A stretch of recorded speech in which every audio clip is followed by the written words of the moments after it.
ታክሲ ተራ ላይ ያለው ህዝብ በድንገት ትርምስምሱ ወጥቷል። ለዚህ መነሻ የሆነው ከሰከንዶች በፊት በ5 ጥይት ተደብድባ አንዲት ሴት መገደሏ ነው። በስፍራው የነበረ አንድ ሰው ግን እንደ ሌሎቹ ሰዎች ሳይደናገጥ ከፊቱ ያለውን ሬሳ ይመለከታል።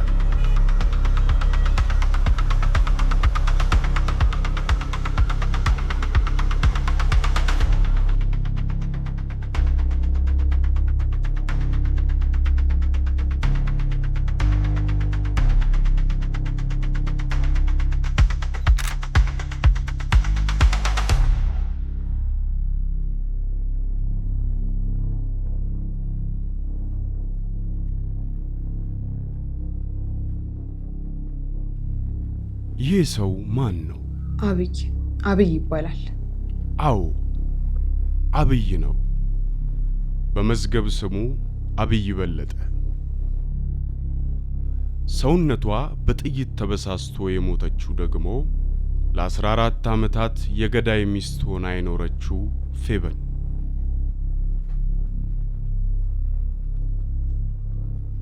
የባለቤት ገዳይ መሆንን ታምናለህ? ትጸጸታለህ? አልጸጸትም። በፍጹም አልጸጸትም።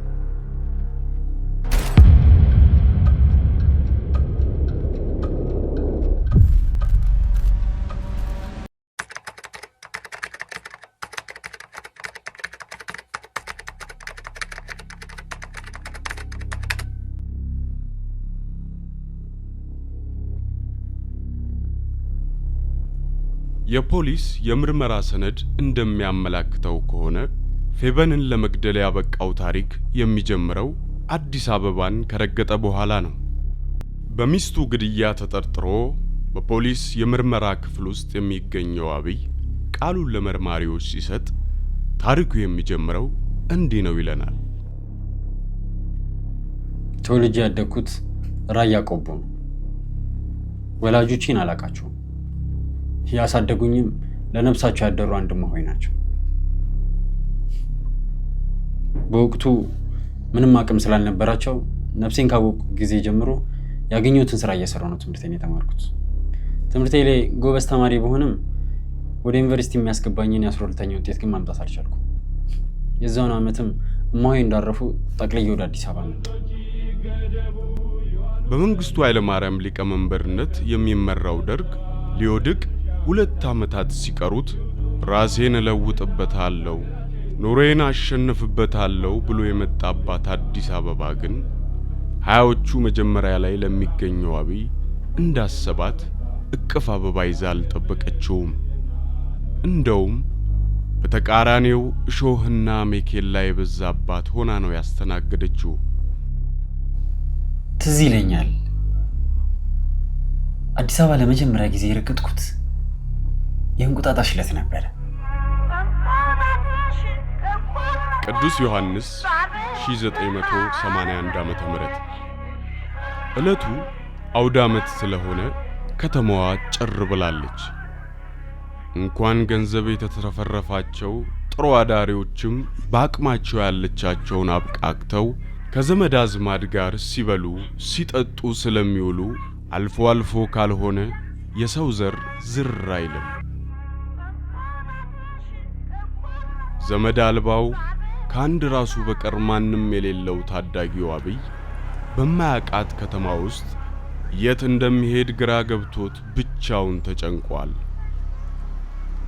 ከራያ ቆቦ አዲስ አበባ የመጣውም በትራንስፖርት ሳይሆን ከባድ መኪና ላይ ሹፌር ለምኖ ስለሆነ በኪሱ 5 ሳንቲም አልነበረውም።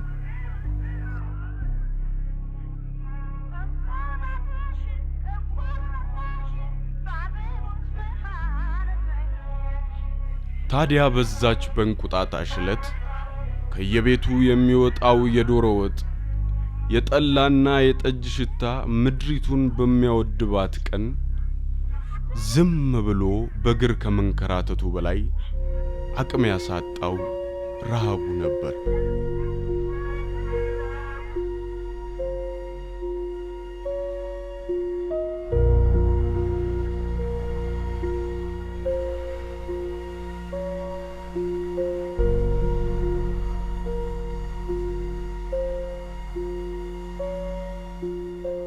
እየመሸ ሲሄድ ደግሞ በእንቅርት ላይ ጆሮ ደግፍ እንዲሉት ከረሃቡ በላይ ማደሪያ ማጣቱ አስጨንቆታል።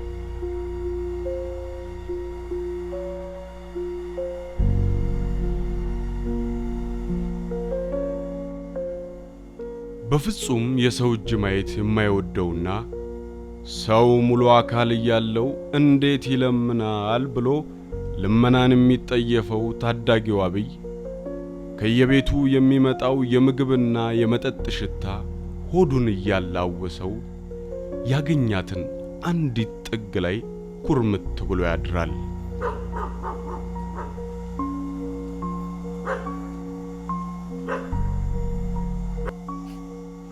በጣም የከበደኝ በአውደ ዓመት ቀን በረንዳ ማደሬና መራቤ ነበር። ግን ደግሞ የሚደርስልኝ ወገን እንደሌለኝ ስለማቅ ራሴን ከማጠንከር ውጭ ምንም አማራጭ አልነበረኝም። ደግሞ ሰው ከለፋና ከጣረ የማያልፈው ችግር እንደሌለ ስለማምን ምን ሰርቼ መለወጥ እንዳለብኝ ሌሊቱን ሳብሰለስል እንቅልፍ ባይኔ ሳይዞር ነው ያደረው።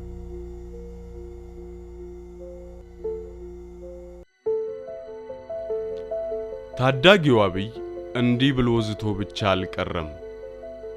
ያገኘውን ነገር ላቡ እስኪንጠፈጠፍ ድረስ እየሰራ ለራሱ የማያንስ ሰው ሆነ።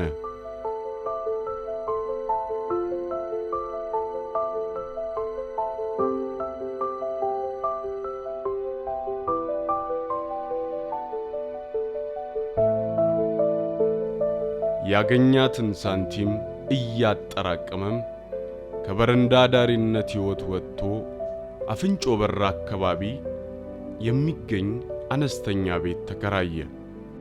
አሁን በመጠኑም ቢሆን ገቢ ማግኘት ስለጀመረ ይከነክነው የነበረውን ጉዳይ ለመተግበር ይወስናል። ይሄም የትምህርቱ ጉዳይ ነበር።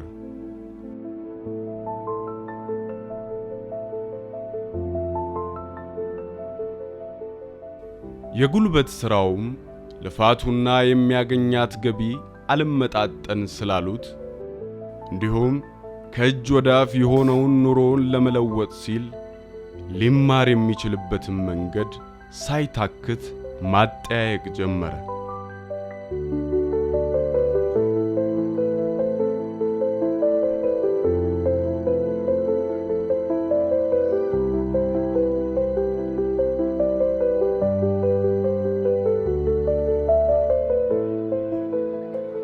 ሺ983 ዓመተ ምህረት ላይም በወቅቱ አጠራር እቴጌ መነን በአሁኑ የካቲት 12 የሚባለው ትምህርት ቤት ለ6 ወራት የ12ኛ ክፍል የማጠናከሪያ ትምህርት እንደሚሰጡ ስለሰማ ጊዜ ሳያጠፋ ሄዶ ይመዘገባል።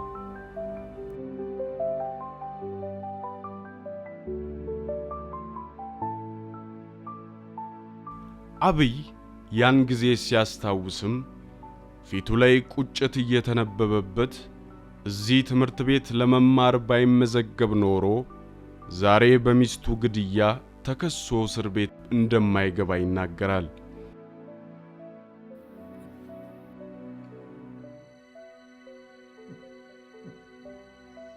ምክንያቱም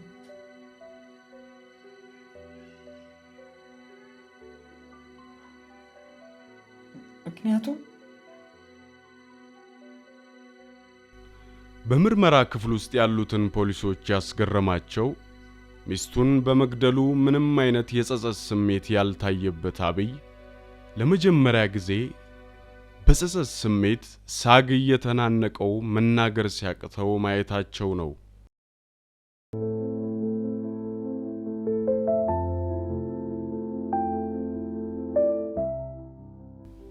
ምክንያቱም ሕዝብ የተሰበሰበበት ታክሲ ተራ ላይ በ5 ጥይቶች የተገደለችው የ14 ዓመት ሚስቱን የተዋወቀው እዚህ ትምህርት ቤት በመመዝገቡ ስለሆነ ነው።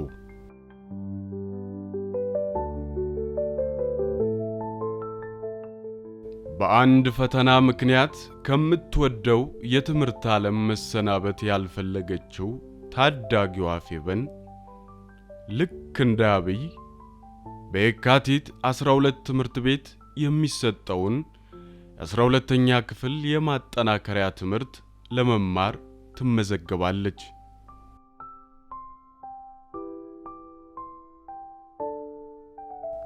ከአብይ ጋርም ቀስ በቀስ ይተዋወቃሉ።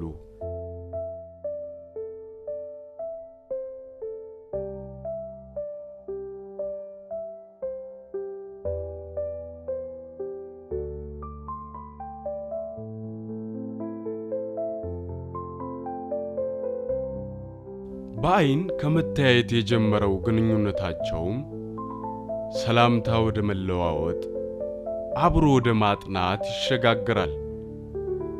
በዚህም ሳያበቁ የልባቸውን እያወሩ ከመነን 4 ኪሎ ድረስ መሸኛኘት ይጀምራሉ።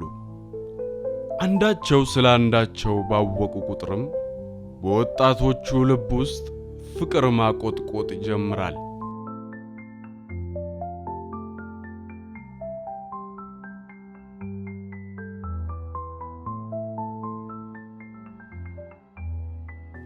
መቼ እንዳፈቀርኳት አላውቅም፣ ግን ደግሞ እሷን አግኝቶ አለማፍቀር በፍጹም አይቻልም።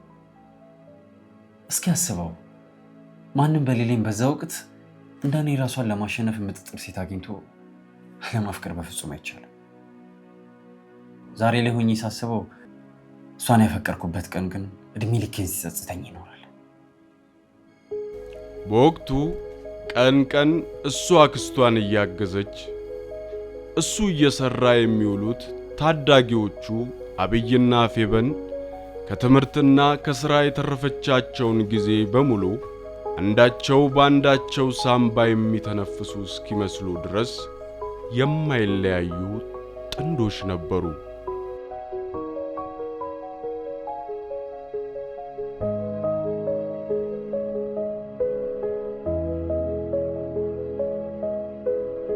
በፍቅራቸው ስማይቀን አልነበረም። በቃ ምን ልበልህ፣ ከአይነጣቸው የሚባሉ የፍቅር ምሳሌዎች ነበሩ። በፖሊስ የምርመራ መዝገብ ላይ ቃላቸውን የሰጡ ሌሎችም ወዳጆቻቸው ይህንን ቃል ነበር ያረጋገጡት። ታዳጊዎቹ አብይና ፌበን ማለት በወቅቱ በ4 ኪሎና በ6 ኪሎ ይኖሩ የነበሩ ሰዎች የሚመሰክሩላቸው ፍቅረኛሞች ነበሩ።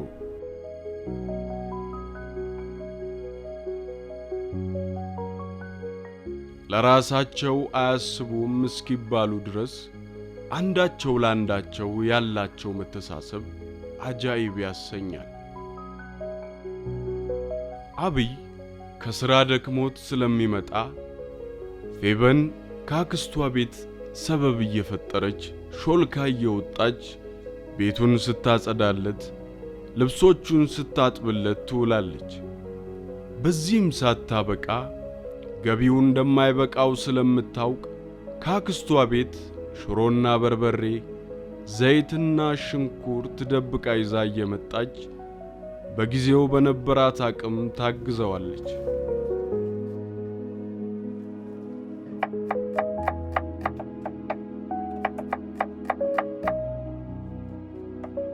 እሱም እንደዛው ነው።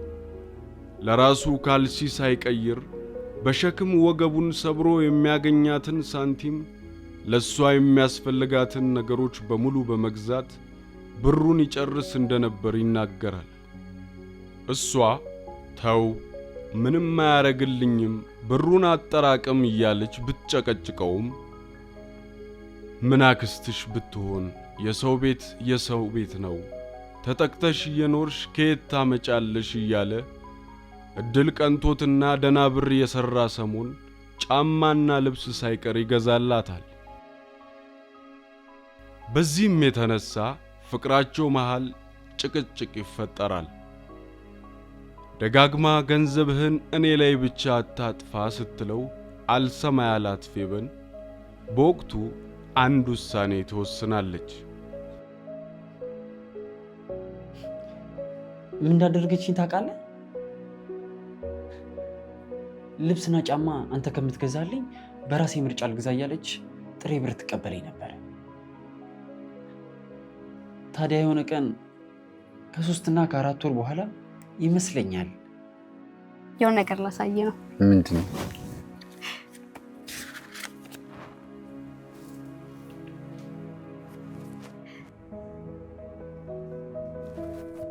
ፌብ ይሁላ ብርኬት መጣ ሲጠራቀም እንዴት እንዳይበዛ አየው አይደለ? ከየትም አላመጣሁትም። አንተ የምትሰጠኝም ብር ምንም ሳልገዛ ስላጠራቀምኩት ነው። የምርሽ ነው? እውነት?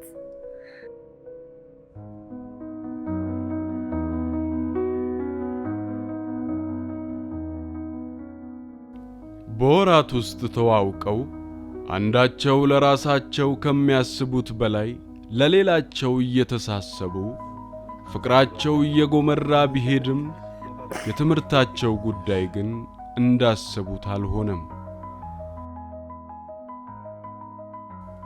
በየካቲት 12 ትምህርት ቤት ላለፉት 6 ወራት የወሰዱት የማጠናከሪያ ትምህርት ለዩኒቨርሲቲው የሚያስገባ ውጤት እንዲያመጡ አልረዳቸውም።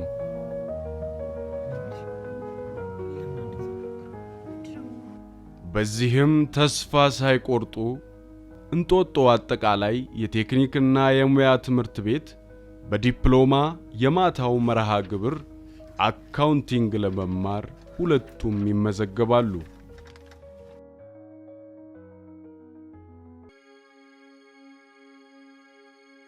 ሺ983 ዓመተ ምህረት ኢህአዲግ የደርግን መንግስት አሸንፎ ስልጣኑን ተቆጣጠረ።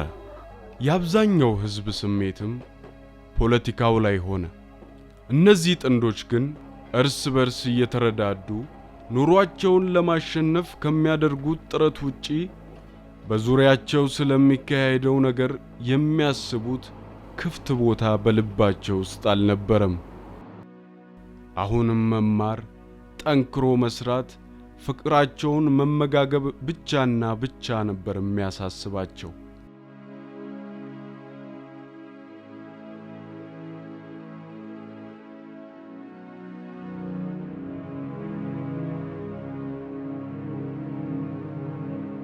የዲፕሎማ ትምህርታቸውን በሚከታተሉበት ዓመታቶች ውስጥም የማታ ተማሪዎች ስለነበሩ እሱ እንደስከ ዛሬው ቀን ቀን እየሰራ እሷም እንደተለመደው ከአክስቷ ቤት ቀን ተሰውራ እሱ ቤት እየመሸገችና የቤት ውስጥ ስራውን እየሰራችለት ጠንክረው ተማሩ።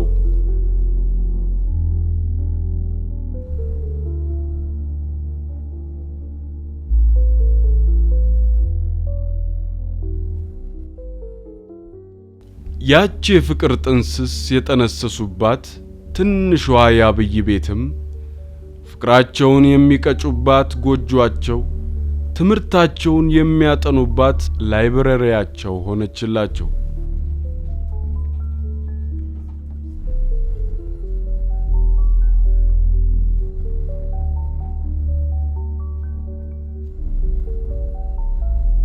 እነሆ እነዛ ውብ የትጋትና የፍቅር 4 ዓመታት አለፉና በአካውንቲንግ ዲፕሎማቸውን ይዘው ተመረቁ።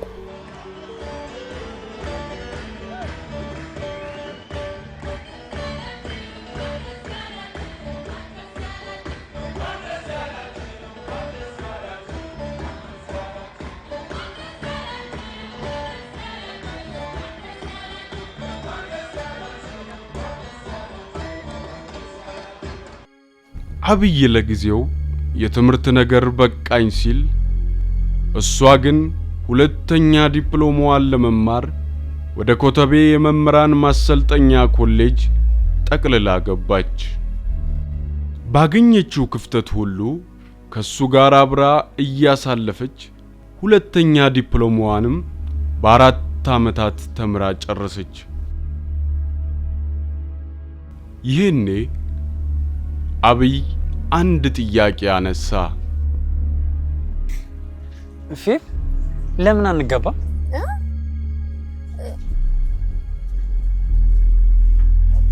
ምን ችግር አለው?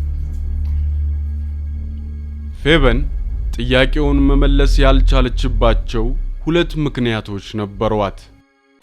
ውድ ተመልካቾቻችን እንደዚህ አይነት ምርጥ ስራዎችን ለማግኘት ቻናላችንን ሰብስክራይብ በማድረግ ቤተሰብ ይሁኑ። የመጀመሪያው እንዴት እንደሆነ የፖሊስ ምርመራ መዝገብ ላይ ባይጠቀስም ሁለተኛ ዲፕሎማዋን የያዘችው ፌበን ስራ ልታገኝ አልቻለችም። ይሄ ደግሞ እንዴት በሱ ደሞዝ ብቻ ልንኖር እንችላለን የሚለው ሐሳብ ጭንቀት ውስጥ የከተታት ይመስላል።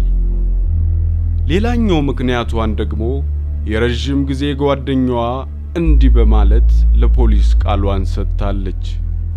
በወቅቱ አብይ እንጋባ እንዳላት እየጨነቃትም ደስ እያላትም ነበረ እንዳማክራት የጠየቀች። ምክንያቷ ምን እንደሆነ ስጠይቃትም ታውቂ የለ ሁለቱ ታናናሽ እህቶቼና እናቴ ከዚህ በኋላ ያለኔ ድጋፍ መኖር አይችሉም። እንደውም እናቷ በጣም እንደቸገራትና ልመና እንደወጣች እንደሰማች ነገረች። እና እንዴት ነው እናቴ በዚህ ሁኔታ ውስጥ ሆና እኔ ትዳር ይዤ የምኖረው አለች። ደስታዋን እንጂ አንዲት የእንባ ዘለላና ጭንቀቷን የማይወደው አብይ የጋብቻቸውን ሐሳብ በመሰረዙ ጉዳይ በሙሉ ልብ ተስማማ። የሷን ጭንቀት ለማቃለል ሲልም ሙሉ ጊዜውን በስራ ለማሳለፍ ይወስናል። እሺ በቃ አትጨናነቂ።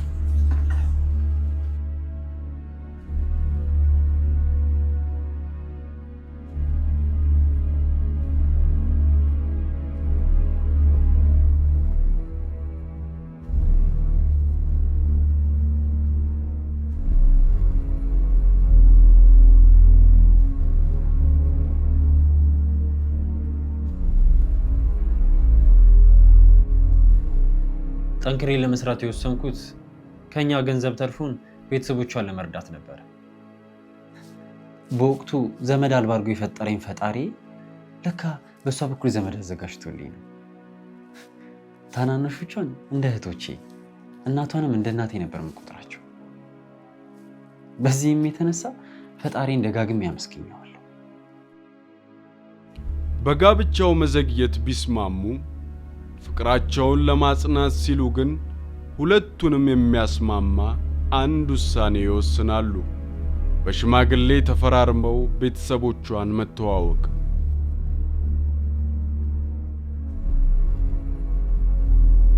እንዳሰቡትም ሆነ። ካሰቡትም ውስጥ ያልሆነላቸው የሷ ስራ የማግኘት ጉዳይ ብቻ ነበር። ያቺ ከሷ አልፎ በአስከፊ የገጠር ድህነት ውስጥ የሚኖሩትን እናቷንና ታናናሽ እህቶቿን መርዳት የሚጠበቅባት 2 ዲፕሎማ ያላት ፌበን ለ2 ዓመታት ሥራ ማግኘት አልቻለችም። ሌላው ጭንቀት የሆነባት ነገር ደግሞ የአብይ ነገር ነው። ጭራሽ ከሱ አልፎ ቤተሰቦቿንም መርዳቱ በራሷና በእድሏ እንድታዝን አደረጋት። ያቺ ስትስቅ ፀሐይ የወጣ ይመስለናል የሚባልላት ፌቡ ፊቷ መዳመን ጀመረ።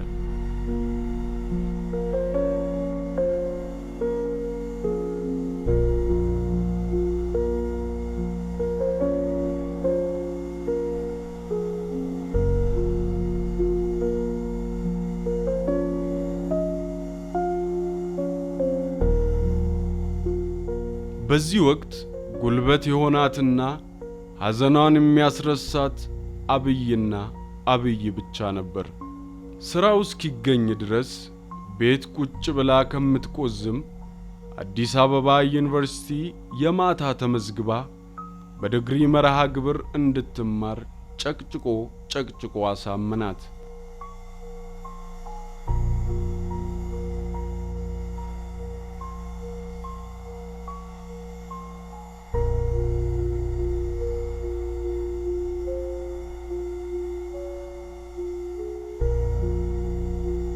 ከዚህ በኋላ ነው የመኖር ትርጉም እንዳጣ ጨክኜ እንድገላት ያደረገች።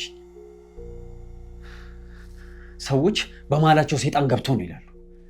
ይሄ በፍጹም ስህተት ነው። በፍጹም እሷ ናት ወደ ሰይጣንነት የተቀየረችው። እንዴት?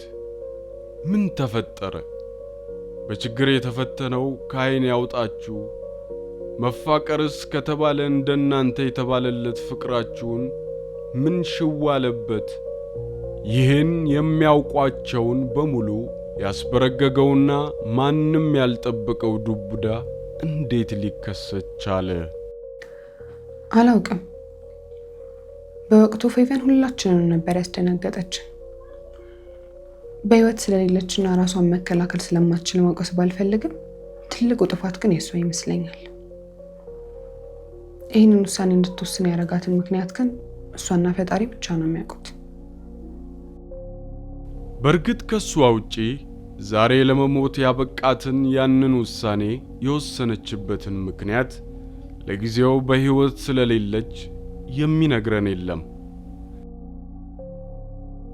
የተከሳሹንና የምስክሮቹን ቃል ሰንዶ የያዘው የፖሊስ መዝገብ በአብይ በኩል ያለውን እውነት ግን እንዲህ በማለት ታሪኩን ይቀጥልልናል። የማገኛትን እያንዳንዷን ሳንቲም ለሷ አምጥቼ ነበር የምሰጣት። እሷም እንዴት ለፍቼ እንደማመጣ ስለምታውቅ ለቤተሰቦቿ ከምንረዳው ግማሹን እየቀነሰች በአካውንት ታስገባ ነበር። ይህንን የምታደርገው ለወደፊታችን አስባ እንደሆነ ስለማቅ ለሷ ያለኝ ፍቅር ቀን በቀን እየጨመረ መጣ። እኔ ግን በተባራሪ ስራ የማገኛትን ገንዘብ ለቤተሰቦቿ ለሷ እንዳትነግሯት እያልኩኝ እልክላቸው ነበር።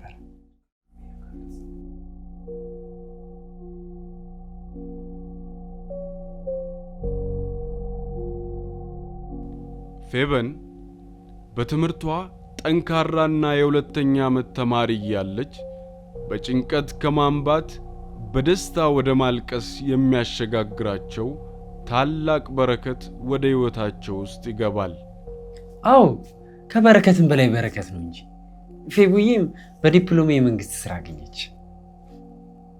ያኔ እውነትም በፈተና የሚጸና ሰው የተባረከ ነው አልኩኝ። ፈጣሪንም ከአንድ ጥያቄ በላይ ሌላ ምንም አልጠይቅም። የመጀመሪያ ያደረካትን ሚስቴን የመጨረሻ የማድረግልኝ ብዬ ጸለይኩኝ።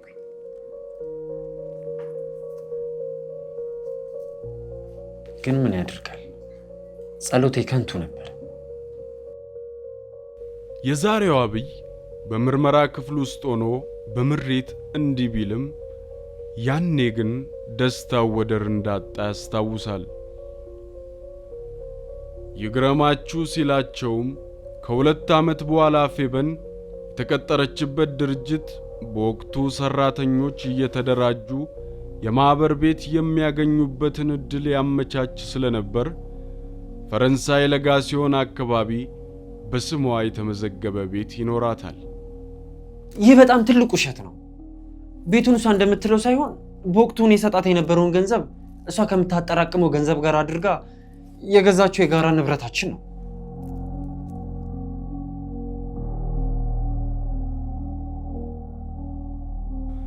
በጊዜው ግን ስለ ቤቱ ጉዳይ አንስተው አይደለም ግጭት ውስጥ መግባት ኮስተር ብለው መነጋገራቸውን እንኳን ወዳጆቻቸው አብይም አያስታውስም። እንዴ የቤቱ ጉዳይ የመጣው እኮ በኋላ ነው። ልክ ነው። ፍቅራችንን ገሃነም ያደረገው የቤቱ ጉዳይ አይደለም። ያው በወቅቱ ቤቱን እንደ ጋራ ንብረታችን ስለምናየው አከራይተን ተጨማሪ ገቢ የምናገኝበት መንገድ እንጂ ተጨቃጭቀን እንኳን አናውቅም።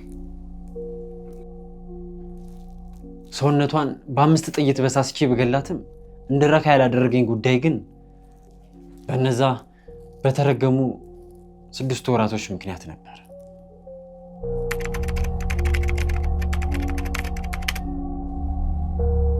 ፌቨንና አብይ ዛሬ ትናንቶቹን አይደሉም።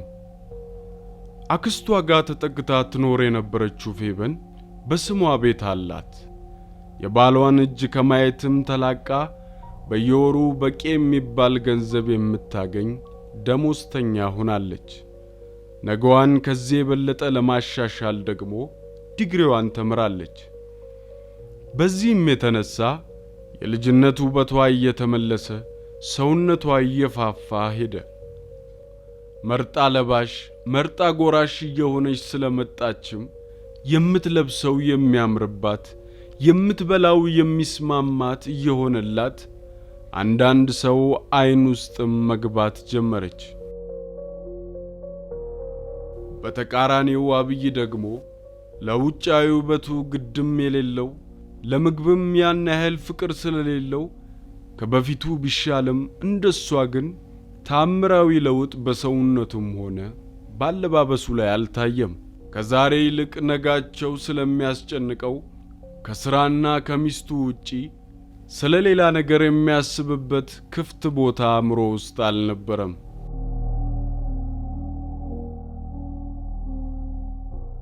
የሚያውቃቸው ሁሉ እንደሚናገሩት እነዛ መርዶ ነጋሪ 6 ወራት እስኪመጡ ድረስ ፍቅራቸው ከመቀነስ ይልቅ እንደ ወይን እያደረ የሚጥም ሆነ። እንደውም አብይ ለመርማሪዎቹ በሰጠው ቃል ላይ እንደሚገልጸው ከሆነ ድጋሚ አፈቀርኳት፣ እሷም ከበፊት የበለጠ ሚስትም እናትም የልብ ጓደኛም ሆነችልኝ ነው የሚለው።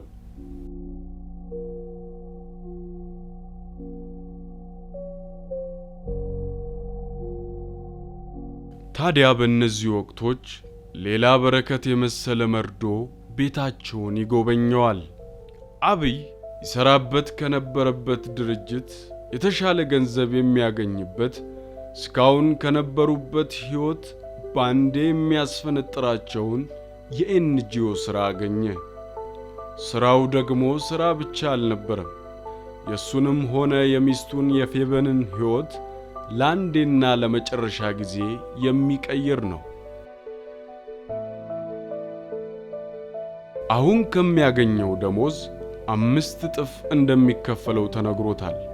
ከደሞዙ በተጨማሪም በየቀኑ ይታሰብልሃል የተባለው የበረሃ ብል የሳምንቱ ሲደመር አሁን ከሚሰራበት የመንግስት ድርጅት ከሚያገኘው የወር ደሞዙ ይበልጣል። በዚህ ላይ የኤንጂኦ ስራ ስለሆነም ጥቅማ ጥቅሞቹ የትየለሌ ናቸው። አብይ ግን መሄድ አልፈለኩም ይላል። ምክንያቱም ለ14 ዓመት ተለይቻት ከማላቃት ፌበን ለ6 ወር በፊልድ ስራ ምክንያት ለለያት እንደሆነ ሳስብ ሁሌም ባርባራ ላይ የሱ ልብ ቀጣዩን 180 ቀናት ያለ ሚስቱ እንዴት እንደሚያሳልፍ የጨነቃት ቢሆንም ፌበን ግን ከሱ በተቃራኒ በጎ ነበር የሚታያት። ይሄ እኮ ሁለት የማሰብ የሚያስፈልገው ጉዳይ አይደለም ቤቢ።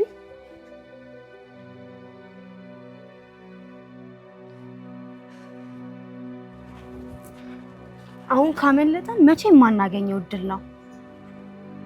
ቆይ እኔ እናንተ ወልደን በልጆች ተከበን እንድንኖር አፈልግም እንዴ? ይሄ ደግሞ ምን አይነት ጥያቄ ነው እኮ? ከፈለክ መሄድ አለብህ ውዴ።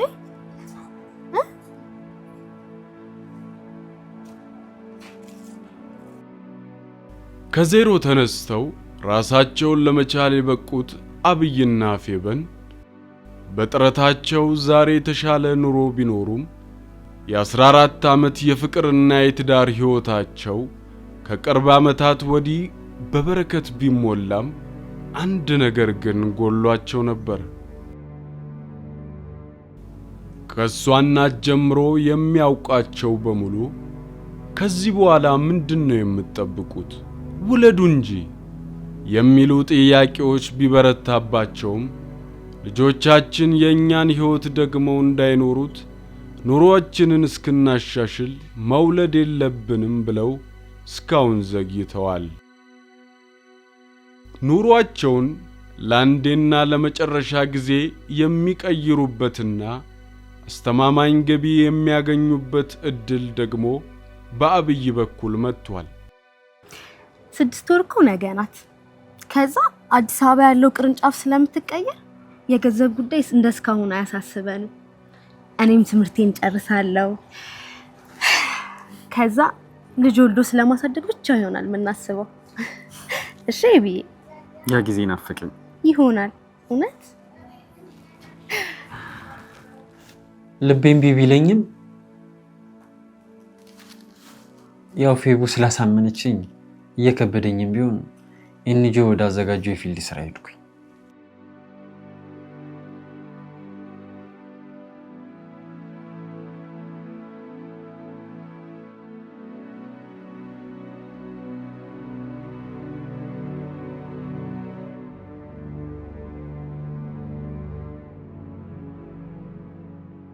በእያንዳንዱ ደቂቃ ማስበው ቶሎ መጥቼ ከፌቡ ጋር ወልደን ከልጆቻችን ጋር የምናሳልፈውን አዲስ ህይወት ነበረ።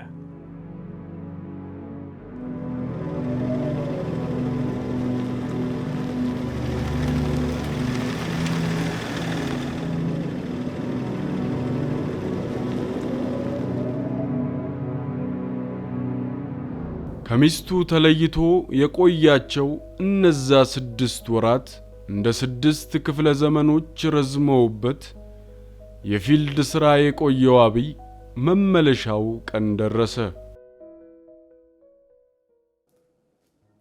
ታዲያ ግን እሷን ከመናፈቄ በላይ ያስጨነቀኝ የነበረው ነገር የፊልድ ስራዬም አፋር ስለነበር እድል ሲቀናኝ በመስሪያ ቤቷ ስልክ ደውዬ ካልሆነ በቀር አላገኛትም ነበር። መቼም በናፍቆት ከስታ መሞቷ ነው የሚለው ነገር ብቻ ነበር የሚያሳስበኝ። እንዳያልቅ የለ የፊልዱ ሥራ አለቀና ጉዞ ወደ አዲስ አበባ ሆነ። ፌበንን ባይን ለማየት ልቡ የተሰቀለችበት አብይ ከመናኸሪያ ቤት እንዴት እንደደረሰ አያስታውስም። በቃ ነፍሴ በደስታ ልትወጣ ነበር ይላል።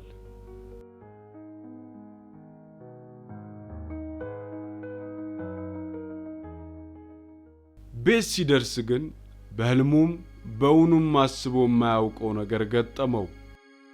ፌበን የለችም።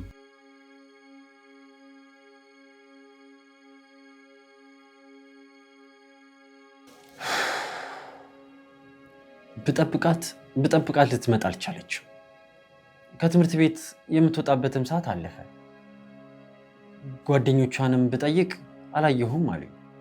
አብይ ፊልድ ከሄደ በኋላ ከኔም ሆነ ከሌሎች ጓደኞቿ ባላወቅነው ምክንያት ረቃ ስለነበር የት እንዳለች ማንም ሊያውቅ አልቻለም። ከዛ ይሄ ሆነ። አንድ ነገር ሆናብኝ ቢሆንስ ብዬ ስለሰገውኝ በጣም ቢጨንቀኝ ፖሊስ ጣቢያ ሄድኩኝ። ግን ደግሞ 48 ሰዓት ካልሞላው ማመልከት አትችልም አለ። በጎ ነገር ለማሰብ ቢሞክርም አእምሮ ግን መጥፎ ነገር እያሳሰበው ሰላሙን ነሳው። ለመጨረሻ ጊዜ በስልክ ያወራት ከአፋር ከመነሳቱ ከ10 ቀናት በፊት ነበር። ያኔም ድንገት ካልተደዋወልም ብዬ የመመጣበትን ቀን አስቀድሜ ነግሬያት እንዴት በዛ ቀን ቤት አትኖርም? ይሄ ጥያቄ ሌሎች 1000 ጥያቄዎችን እየወለደ ተረጋግቶ ማሰብ እንዳይችል አደረገው። ድንገት ግን ወደ ቀልቡ የሚመልሰው አንድ ነገር በቤቱ ውስጥ አስተዋለ። በቃ ሚስቴ አንድ ነገር ሆናብኛለች እያልኩኝ ስጨነቅ ግራ ሲገባኝ የምሄድበት ሳጣ ቤታችን ውስጥ የሷ ንብረት የተባለ ነገር ምንም እንደሌለ አስተዋልኩኝ። ልብሶቿ፣ የምትኳኳልበት፣ በቃ እሷ የገዛቸው ነገር ምንም ነገር የለም።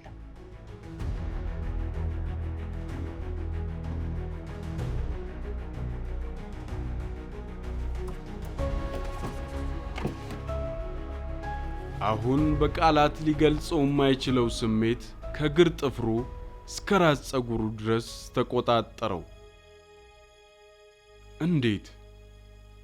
ለምን? መቼ? የሚሉ የጥያቄ ዶፎች አእምሮ ማዝነብ ጀመረ። እናቷ ጋር ክፍለ ሀገር ሄዳ ከሆነ ትነግረው ነበር። በሥራ ምክንያትም የሆነ ቦታ ከተላከችም ከሱ የምትደብቅበት ምንም ምክንያት ሊመጣልህ አልችላለው። ሊመልሳቸው የማይችላቸውን የጥያቄ ማቶች ሲያነሳና ሲጥል እንቅልፍ ለሰከንድም ሳይወስደው ሌሊቱ ነጋ።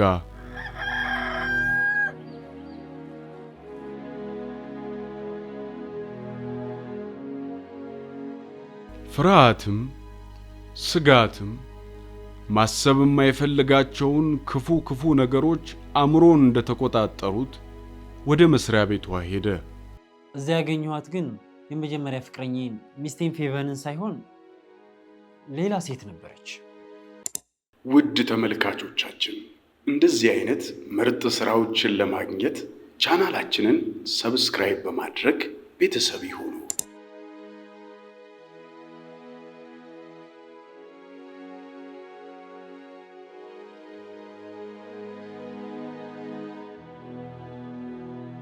በችኮላ ስራ ቦታዋ የደረሰው አብይ ፌበንን ያገኛት ከአንድ ወንድ ጋር በፍቅር እየተሳሳቀች ነበር።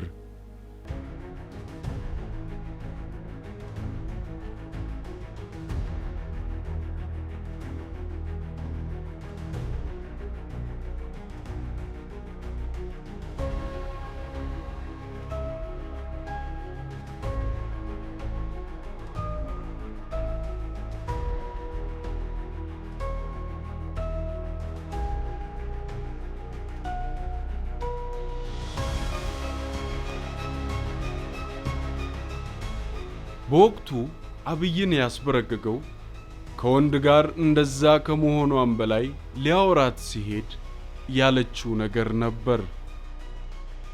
ፌቡ አቤት፣ ምን ነበረ? ታውቂዋለሽ? ኧረ እኔ አላውቀውም። ስምሽን ጠራ። አላውቀውም። የሰፈር ልጅ ቸግሮ